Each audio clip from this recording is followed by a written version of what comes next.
I'll probably stand right here most of the time. So. All right, just turn the microphone a little towards you there. Well, yeah, I've got this one on. Oh.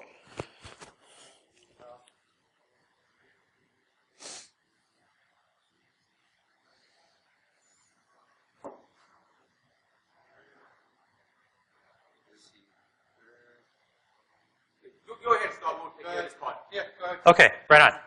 Well, good morning, everybody. Oh, it's still morning. Welcome to Notacon, and this is my first time here. So, pleasure and privilege to speak in front of you guys. My name is Brian Foster. I'm the Chief Technology Officer for a company called Damballa. And I'm just curious, anybody heard of Damballa before? Other than if you were at the Freeview last night? Okay, good. We've got one guy. That's not bad. I wasn't expecting too many people. Damballa is a company that's been around about 7 years now. It's based in Atlanta, Georgia. Started as a research project out of Georgia Tech to find bots running in Comcast's network. And the professor had come up with a way based on getting some of the metadata back from Comcast on their network to automatically find infected subscribers that are running bots.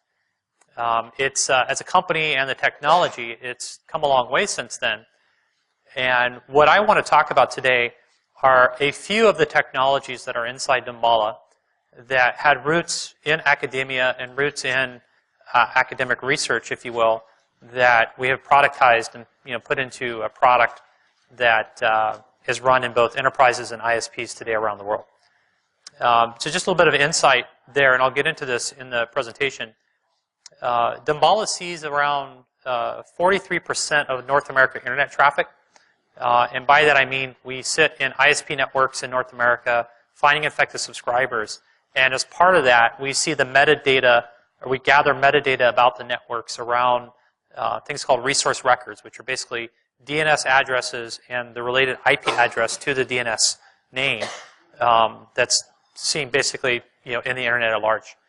And what I'm going to talk about today are some of the technologies that we've built that allow us to identify unknown malware, so new malware that's been created by somebody based on our ability to mine and apply data science to that large set of data that we get every day. So I'll go through this in the presentation. But so I titled this the Real World Minority Report because if you guys remember the movie, and I'm not a huge Tom Cruise fan, but I have seen the movie, which is basically where they start being able to predict people doing a crime before they do the crime, and then they go and arrest them at the moment they're about to do it. And so some of these technologies, kind of basically lend itself towards being able to find things, domain names, for example, that pop up on the internet. We're able to determine its reputation, the moment we see it, even before people go to it and do something wrong. So, try to come up with a catchy title, and the Minority Report was that. So the flow of the presentation is I'm going to go through basically the research process that we went through. So the goal is here to kind of describe, how do we apply machine learning, which is one of the mathematical concepts and tools that we use to come up with these systems. So the first is really going to be a flyby at a high level what machine learning is.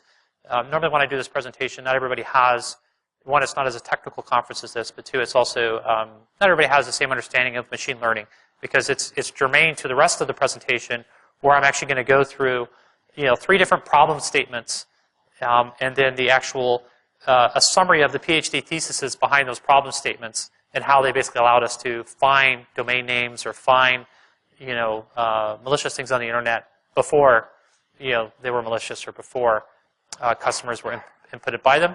And then I have one slide just to talk about how we productize those things, just in the interest of kind of full loop of, from my perspective, I'm a product guy. How do I take very valuable research and turn it into something that I can deploy in an enterprise and an ISP? And I have to say, I spent just my own career, my own background. I spent 21 years at Symantec, antivirus maker, Norton Antivirus. Started right out of high school. Then 5 years at McAfee. So I kind of went from the dark side to the light side, or light side to the dark side, or from the dark side to the dark side, depending on your preference. At Symantec, I was an engineer for the first 10, 15 years. I moved into management, ran their enterprise antivirus business for the last 8 years there. Moved to McAfee, where I ran product management for the whole company. We sold it to Intel, and you know, long story. That's probably another presentation to talk about. But I decided to try my hand at a startup gig, and the main point to that was, this is the first place I've been where I have data scientists calling me up out of the blue, asking if there's jobs in Damballa. And the reason why is, I mean, if you're a data scientist, the most interesting thing to you is data, right? And if you have the data that you can kind of perfect and practice and master your field in, you have the best chance of getting data scientists. Which, luckily for Damballa, is we have this access to this very rich set of unfiltered network data from ISPs and enterprises on which data scientists can build models like I'm going to go through. So let's start with just kind of an overview of what the inputs are to our research process. I've talked a little about this so far. We have really two primary inputs into what we work on and what the systems I'm going to talk through in a minute are. One of those are just the network data itself. So on the left, I have an example of, you know, domain names that show up. You know, so we get 22.5 billion records of this network data every day into our Hadoop cluster in Atlanta. Those are usually DNS records from ISPs, telcos, and enterprises. We also see about 33% of mobile data traffic. And by the way, it's no surprise that when we look at that mobile data traffic and we see infections in that mobile data traffic, 99.99% of the time it's a PC that's tethered to the mobile device. You know, we still see, you know, as far as active infections in North America, very, very few Android, you know, definitely actually no iOS malware really in that communications. Now keep in mind, one of the nice things about Damballa is we sit in the network, and I'll go through this in a minute, and we use things like DNS and other kind of internet standard communication protocols to provide our view into the world and our security. And so all of your mobile devices, embedded devices, all these devices use the same internet standards and communication. So we're not kind of bound to protecting Windows, for example. We have no dependency on an OS. So anyway, so that's the network data that we see. We also do collect a lot of malware. We see about 100. We see actually more than 100,000 a day, but we run about 100,000 a day through a system we have that captures all the network traces of that malware. Meaning we take malware that we either have seen or the community has seen. There's a lot of sharing programs, as you're probably aware of, for malware. We run that in our own sandbox. It's built on Cuckoo if you're interested, and we capture all the network traces for that malware. Store that also in our Hadoop cluster, and you'll see one of the three systems I'm going to talk about actually uses all that network traces from malware in its machine learning for predicting and finding new malware. And so those are the two inputs into the system, and then based on those two inputs, you know, these are the three problem statements that researchers at Damballa had, you know, set about. So the first of those is, given a resource record, which is, you know, a domain name to an IP address, which are those 22.5 billion records that we get, you know, what is the likelihood, if we see a new IP address and domain name, what's the likelihood that that domain name and IP address is malicious, right? And so the first system I'm going to walk through, it's called Notos. And by the way, all of these three things I'm going to walk through, they've been published in academia and presented at a Usenix conference. And so I'm going to have a screen here where you guys can, and it's recorded, you can actually go Google these projects and actually download the full academic papers or the presentations at Usenix from people far smarter than I am. They do a much better job going into far more depth than I do behind these systems. I'm doing a high-level flyby. But anyway, so this first one's Notos. If you have a resource record for a new domain name, new IP address, what's the likelihood that it's malicious? The second is from index domains generated by DGA-based malware. What's the likelihood that it's a new DGA or an existing DGA? So a couple things there to make sure everybody knows. Index domains are anytime you type in an address into your browser and it comes back, domain not found, maybe you typed it wrong, that generates an index domain record in the recursive DNS servers.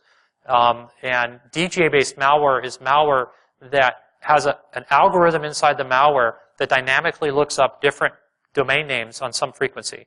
They could do it every day. Typically, they change it every month because it doesn't require the malware actor or the threat actor to register different domain names on their side. And I'll talk a little bit more about that when we get to it. But looking just at these index domain artifacts that show up in the resource records that we get every day, you know, and then we see flying by the wire in our enterprise and ISP products, can we classify some index domain traffic that we see as this is a DGA, or it's, you know, just somebody typing in Google wrong or what have you? And then the last was the one where observing network communication in malware families, can we learn its language and spot new variants of malware families, you know, before anybody else has seen them? Once again, Yeah, I'll talk more about that when we get to that. So those are the problem statements. Now let's talk about how we would go about doing that. And this is a little bit of the overview of supervised and unsupervised learning that we use. And I've got very simple versions of this. Just a disclosure, I'm not a data scientist. I've learned a lot just being at Damballa. I knew a lot before that. But it's certainly not my profession or what have you. But let's take a supervised learning case. So supervised learning, there's supervised learning and there's unsupervised learning. The biggest difference between the two is in supervised learning, you already have some labels or some information about some of the data that you've collected. So in this case, I've got basically a kind of a graph here with a lot of call these assets, if you will, or malware samples, if you will, that are looking up on the internet. And I already have been able to label that these things in black are malware and the things in white are benign. And because I have this labeled set of data, I can actually build a function that allows me to differentiate between the two. And in this case, I'm using two features in my function. Basically, is it in a BGP prefix that's blacklisted? Are the total number of malware samples looking up that domain? In reality, these functions are, so I was able to draw because it's two different features. I have a linear function that's separating the two. Now, in reality, we have something like 40 features that we train on. So a function like this is in 40 dimensions, not in 2. And so it's far more complicated. But simplifying just supervised learning is if I can build a function that clearly differentiates between what I consider bad and what I consider good, when I see some new domains pop up, based on this function and what it returns, I can either classify this new domain as malicious or I can classify it as benign. Right? That's a simple case of supervised learning. Unsupervised learning is where you actually don't have those labels. Like I started with in the supervised case, I knew it was bad, I knew it was good, and then I could build a function around that. Unsupervised learning is I don't have those labels. All I have is a bunch of data. In this case, and I've got two features. I've got doing some n-gram analysis where you're looking at, if I have a letter A, what's the frequency of B, C, D, E, and following it. So I start looking for 2, 3 n-grams or 3 grams, 2 grams, and repeatability of letters and things like that. And then the entropy, how similar are these domain names, things like that. But I'm able to, based on those features, and once again, typically we're going to use, I'll show you, we might use 40 features in the analysis. In this case, we're using 2. So I can build it in a simple, cluster of, okay, based on these clusters and how similar things are, can I start to separate or cluster the items that I've found? And then once I've clustered these, then you can actually have a human come through and say, okay, this cluster, based on everything I'm seeing and based on other things, I can label. And then once I'm able to label these things, I can then send it through a supervised learning system that builds functions around, okay, when new things pop up, based on how it fit into my unsupervised learning, and then translate it into my supervised learning, I can actually determine if something, once again, is malicious or not, which is our purpose. So that's simple supervised and unsupervised learning. There's great books out there on data science and on both of those topics. There are, once again, far more detailed models around supervised learning and unsupervised learning that you could learn than here. I just wanted to provide a basic background for that because I want to go back to those problem statements and actually talk about the technologies and the approaches that Damballa has taken. And once again, these were PhD students out of Georgia Tech that worked with us on solving these problems. So the first of those was, okay, if you've got a resource record that's brand new, so new domain name and IP address matching that shows up in the data, what's the likelihood that it's malicious or not? And so here's some domain names that I took out of some of the data. So once again, this is a resource record, what it looks like. You've got a domain name that was looked up and what IP address it translated to. And if I ran this to the reputation system at Damballa today, this score, the closer to 0 it is, the more likelihood that it's malicious. The higher the score, the less likelihood it's malicious, right? So, ubivar, ubi.com looks more likely it's a legitimate, website. And so these are the results of what would come out of a reputation score. Now, as a comment, because I think a lot of you are in IT, this is not enough to convict that an asset or PC is infected. The way Damballa works is we have 8 different detection engines, of which I'm showing you 3. We actually rely on corroborating evidence across different engines to get 100% confidence something's infected. But for the point of just one of the inputs into that system, this gives us new domain name, new IP address that somebody on the internet is looking up in real time. What's the likelihood that it's malicious or not? And you can see the scores there. So how does that score calculated? And it gets to the actual system itself. This is Notos. Once again, Notos, the academic paper is out there that goes into far greater depth. I'm going to walk through at a high level how Notos works and explain a little bit of kind of intuitively how you can get to a reputation engine that can determine a reputation score. Once again, using the unsupervised and then supervised learning methods that I talked about a couple minutes ago. So it starts with the resource records. Those are the domain names to IP address matchings. As I said, we get 22.5 billion of those a day from the ISPs and enterprise customers that are working with Damballa. First step of those is that it goes into a large Hadoop cluster in Atlanta, Georgia that we maintain. Another interesting aspect from it, if you're on the engineering side of things or an operations side of things, I almost have as big of an engineering team that manage the data plumbing for what Damballa does as I do the actual engineers that do it. And why is that? Well, once again, this is a pretty fluid space as Hadoop and Cassandra and HBase and all the tools that you use continue to change. You're always looking for better performance, better ways to access the data and make the data available to people who aren't Hadoop experts, if you will. And so there seems to be there's as much work here as there's anything. But anyways, putting it in a passive DNS database that's queryable is step one. That's kind of basics. Then you get to network-based feature extraction. So in the examples I gave you earlier, I talked about how I put clusters and I put data points in two axes. Once again, to have a really good machine learning system, the more features that you can determine are relevant to you to answering whatever your problem statement was, the better. And so you'll see down here how across each of these three areas I come up with different features, and then all those features get pulled together into a reputation engine. And so the first area that we extract features is around what's the network-based information that we can see in both the domain names and the IP addresses. And so things like that, or the gateway protocol information, the autonomous system information, the registration information about the IP addresses that we see. Once again, we extract, I want to say it was 15, 16 different types of features just from the network zone information, the network-based information, sorry, that come into the system. So every one of those domain names and IP addresses, we look up and find relevant information around that information, and those features feed into the system. The second step is zone-based feature extraction. And so this is where you're looking at more of the domain information. The network-based is really kind of more built on the IP addresses, once again, looking at where those IP addresses are related to in BGPs and autonomous systems. Zone-based features is more related to the domain name side of the resource record. And once again, there we start looking at some of the classic, statistical string analysis, n-gram frequency. Once again, when you look at a domain name, and you'll do this in a minute, you can intuit a lot of this. Is this a dynamically generated name, or is this a name that clearly a human wrote?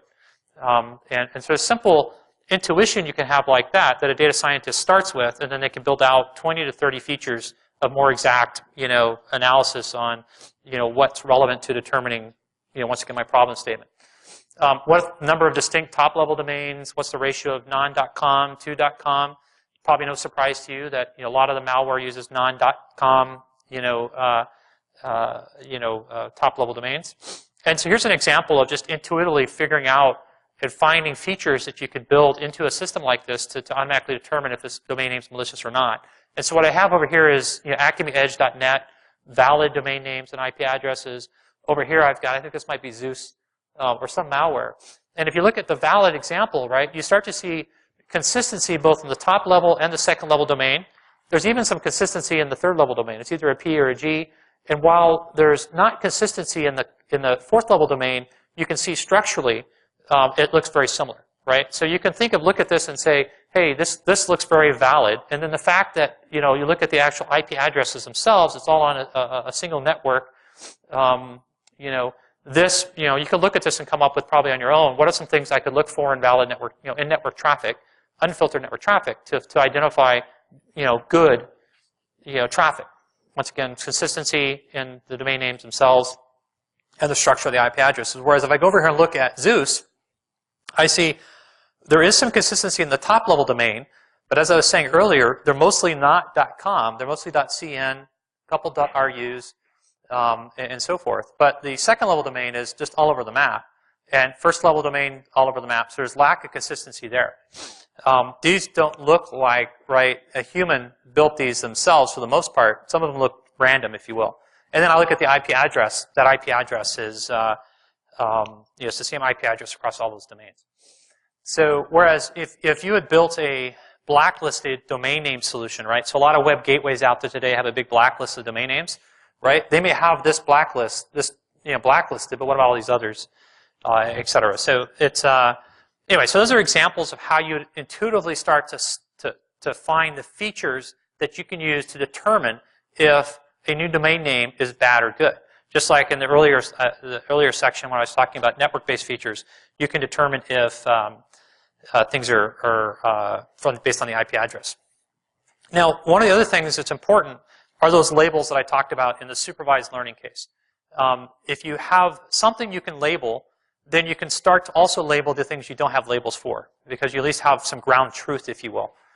So one of the important parts is also having something that you know is bad, so you can define that as bad in the system, right? So you can license blacklist of domain names and IP addresses from 36 different vendors around the corner, and you could take those lists, input them into the system, and come up with features that we call evidence-based features, because they're evidence that these are bad, and the system can train on what's bad, and that becomes important to the score. And so I already talked about what's bad. As I told you earlier, we analyzed network traces of 100,000 malwares a day. That information feeds into the known bad and the attributes and the features that go into the system. We also license lists from other people, blacklists and IP addresses, ASs, BGP prefixes that are bad. And so what this ends up getting, based on all of this feature extraction, is you end up having all these features that are really end up kind of being congruent across network-based features, zone-based features, evidence-based features, and you take all that data you get on a daily basis, and you start with really clustering them based on these features into groups. Based on the clusters, some of those clusters are going to fit clusters you already know about that already have labels. Some of those clusters actually may take a human to look at, what have you. Bottom line is, once you have the features defined, then you follow some of the math around unsupervised learning and supervised learning to spit out basically a reputation vector. So that's a project called Notos. And once again, there's if you Google Notos, you can get the academic paper. There's also my email address. There's some Vimeo presentations out there of some of the scientists at Dumbbell actually talking through Notos. So it's fascinating work. The second one that I want to talk through is it's called Pleiades. So first of all, a lot of my scientists are Greek, so a lot of these names are Greek. Apologize. Don't apologize. Actually, it's kind of fun. I had to figure out how to spell Pleiades. So Pleiades is the one around NX domains. So once again, DGAs. So spent 5 years of my life building, anti-malware solutions at the network or on the host, right? And one of the biggest challenges you always had was the malware changed faster than you can get a signature out. Back in 1999, I built something called the digital immune system, and the goal was to have the cures to malware spread faster than the malware did.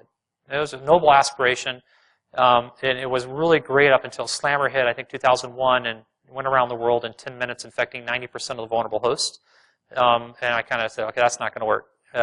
But there continues to be a race, if you will, with the malware writers, where they can write malware that continue to evade blacklists. And honestly, they're winning. And that's why technologies like this are very important, because this isn't built on, seeing a domain name ahead of time to block it and to protect it. So DGAs are domain generation algorithms where basically the malware has an algorithm in it, and the threat actor has the algorithm. They run the algorithm on both sides, and it spits out 100, 1,000 domain names out of this algorithm. The threat actor only registers 2 to 3 of those domain names. And the malware, as it tries to communicate home, as it often does, will look up all 1,000 names that it dynamically generated until it finds the 2 to 3 that the threat actor registered. And then when it finds those 3, it gets its updates, does whatever it's doing. Maybe it's getting retasked to do, spam or what have you. Then it goes, and then the next day or the next week, it'll run the algorithm again, and find the domains that the threat actor registered that day. So once again, that's a way to evade blacklisting of IP addresses, blacklisting of domain names, either at the gateway or anywhere in the network, to keep that malware functioning. So it's very sophisticated.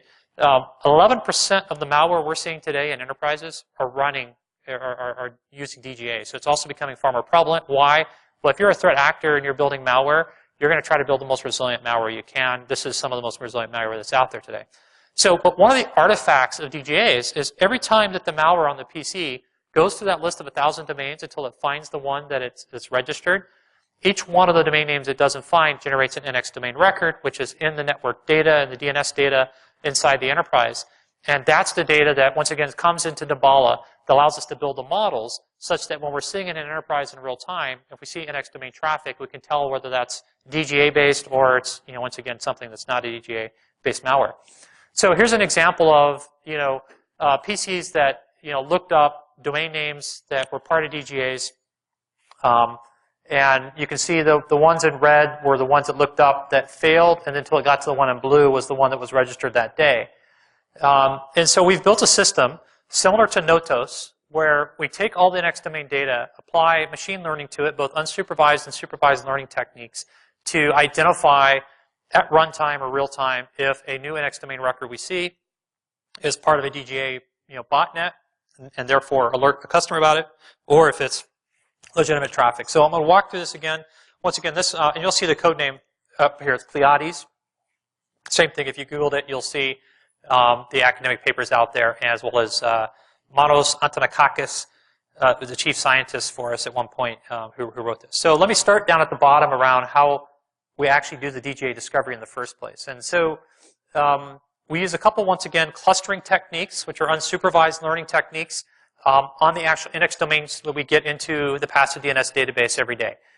We do statistical and spectral clustering, and I'll go into those two in a minute. Once we have found the DGA-like NX domain clusters, we actually have some filtering built in. It turns out there are actually a couple of legitimate cases for DJs out there. One was actually a bug in Chrome. Another was a lot of times hotspots and things like that at airports do some funny things with your DNS, failure, the domain not found records, and things like that. So there has to be some filtering here for known things, but that ends up leading to DJ clusters that we know about. So let me just show you the statistical model once again, because I think we can intuitively look at DJ traffic and come up with what are some of the features. Because once again, the first step in this machine learning process is to, well, second step. First step is to what's the problem statement. Second step is what are the features that are going to help me identify in the data that, this is a DGA-based domain name lookup or it's not. And so I've got a couple examples of DGAs here that, once again, if you looked at these, so these were domain not found records in the passive DNS database.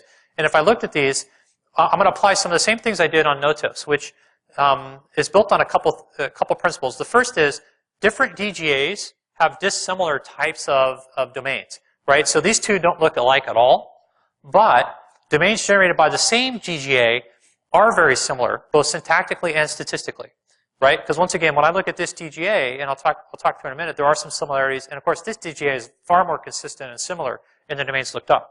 So in this DGA, if you looked at the top level domains, no consistency at all, because you've got .info, .net, .us, .org, .ru.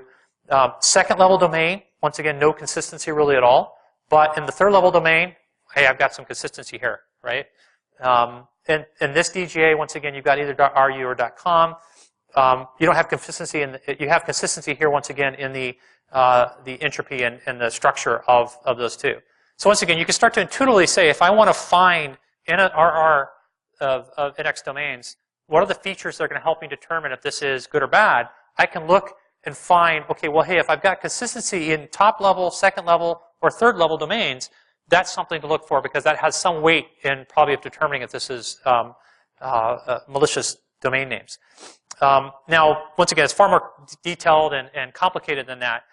This is where you can do the n-gram analysis. And if you do the n-gram analysis, for example, on these domain names, and you look at, okay, what's the frequency of after an F I have a G, after an F I have an H, and you go through all the permutations of 2 or 3 n-gram analysis, and you graph that. If it was truly random, people just entering wrong domain names, you would see a more sporadic graph, if you will. If it's a pure function, where you start to see, a pure function of the n-gram analysis, then you realize, only a computer and algorithm could spit out those types of domain names. So once again, applying some n-gram analysis and then also entropy and the DNS structure becomes features that will help you determine, is this, once again, DGA-based domain names or not. So once again, you can basically create clusters then of here's all the domain names that I see that have very similar entropy, very similar n-gram, sequencing as letters, etc. And those clusters kind of go into the next part of the system. Next part of the system is actually clustering. Once again, what we're doing here is we're going to build a model that can be applied in real time. These are inputs to the model. So the first input to the model was statistical analysis of the domain names. The next is clustering. So keep in mind, we see in that, if you take that 43% of North America internet and you take the 30% of mobile data, and then we also have customers outside North America as well, we see about a billion devices every day. And as we look at the index domains in the data that comes in every day across those billion devices, you can then compare the hosts, which are what the H stands for, and the index domains that are looked up across all of those devices or those hosts, if you will. And you can look then, what's the clustering based on how many of these index domains by how many hosts am I seeing? So if I see an index domain that is not very prevalent or is very prevalent, that has some weighting into whether I determine if this index domain is once again malicious or not. And so this clustering technique is using spectral clustering. Once again, the math in spectral clustering is above my ability, but it basically allows you to basically compare, billion times a billion through some mathematical techniques of collapsing the rows. But the bottom line is, using both the spectral and the statistical clustering, I start to build clusters of what I consider DGA-like index domain clusters. I filter out anything that I know is good, and that ends up getting me the clusters that go into the model, which is the next part of the step. Now up here is where I take the modeling and I ultimately get to, is this a new DGA or is it an existing DGA? And so if I blow this up a little bit, once again, when I see the index domain traffic and I've clustered it, first thing I want to do is this a known DGA that we know about, right? So, and I'll show you this in a couple of slides, but when we did this project initially, there were 6 known DGAs in the world. Just in doing this project, we actually found that there were 6 other DGAs out there that nobody knew about. But one of the first steps we do is we take the models that we built based on the clustering techniques I just talked through and determine, is this fit a model we already know about, or is it a new model that we need to go learn more about? And so if it's a new model, we go through a process of some classifications. There's actually sometimes a human will get involved in this process as well to label some of the clusters that come out of this. And it ultimately gets fed into other parts of the process at Damballa, where we do keep track of threat actors and assign malware and malware families back to threat actors. So some of this process is also some other systems that we've built. But the bottom line is, it basically allows you to take index domains that you're seeing in real time in an enterprise or an ISP, and basically once again determine, is this part of a DGA family of malware? Is it just legitimate, people typing in wrong domains, or a domain going down on the internet that systems are talking to, that sort of thing. And as I said, back when this first came out, there were 6 known DGAs out there, and they found 6 more in the process. Now, this is actually a few years ago. We've since continued to find new DGAs all the time. Back in 2010, 2011, when this research was originally done, DGAs were a pretty small percentage. We see it a much higher now. Once again, going back to if you're building malware, you're going to build the best malware you can. Okay, last system I want to talk about. So the first 2 systems I talked about primarily used as the input the resource records we see every day, 22.5 billion domain names to IP addresses.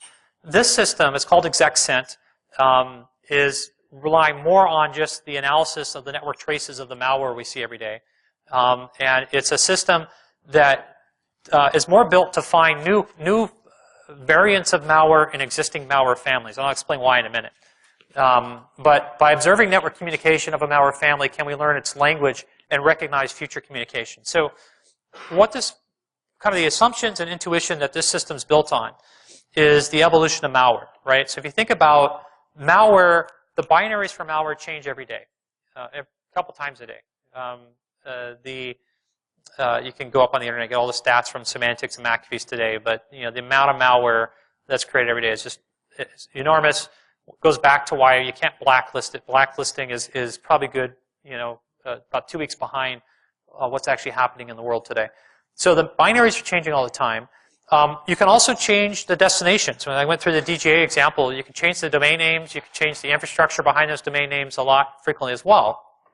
But one of the things we found is that the actual protocol structure that the malware uses to communicate from here to here actually doesn't change. So the binary changes, the destinations change, but actually how malware communicates up to the internet actually doesn't change. And this is, once again, a research project that one of our PhDs went through looking at all the malware and just found that there is a language to malware. And if you can train a system to look for that language, then anytime you see that language being spoken, if you will, it gives you intuition that, hey, there may be something malicious about that. And once again, as I kind of hinted at earlier, the way Dumbala works is we don't rely on any one signal to tell us something's infected. We rely on multiple signals. And when we see multiple signals, then we get confident something's infected. And so this is an example of one of these other signals that by itself may be too weak, because the false positive, the true positive rate may only be 97%, which may sound high, but when an enterprise of 100,000, devices, that still leaves you 3,000 that you may false positive on. But if you overlay this with one of the other systems, for example, I talked about, you get to pretty high confidence. But anyway, so the intuition behind this is that the protocol structure doesn't change. And this is indeed what this researcher found out is you can build a system that looks at the network traces of malware, finds the commonality in how malware is communicating out on the internet, learn the network communication of the environment you're in compared to that, and then start looking for that, that language of malware. And when you find it, you've probably found something communicating. And it's either a known piece of malware, or if it's something new, it would be a new variant. And so this is the exec system overview. It starts with, once again, all the traffic traces of that malware I talked about earlier. All of that comes into language learning, which is basically machine learning on those network traces. In the network traces, what are the things that we've, and this is a learning process that takes a human. What are the things that over time, the features that we've learned, that if we look for these features in the network protocol traffic, they are indicative that it's either malware or it's not. And so this is the process. There is a little bit of, when we're running on a network, we also have to do some learning about that network to help us fine-tune this learning process. And out of this system spits something called adaptive CPTs, which are control protocol templates. It's a bad name, so we shorten it to CPT. But these are basically the templates for that malware protocol communication that we're looking for in the network. We're basically mapping and matching some of the protocol traffic to these templates that we've built. And we look to see, are they similar? Are they specifically the same thing? And then that spits out infected hosts, CC domains that those malware are using. Now, once again, this starts with unsupervised learning, just like the other systems I've talked about, where we've been able to take all these file traces that, and it takes that. So the inputs to this system are certainly the 100,000 malware samples that we know are bad, that we do network traces on. We also have file analysis in our product in the field.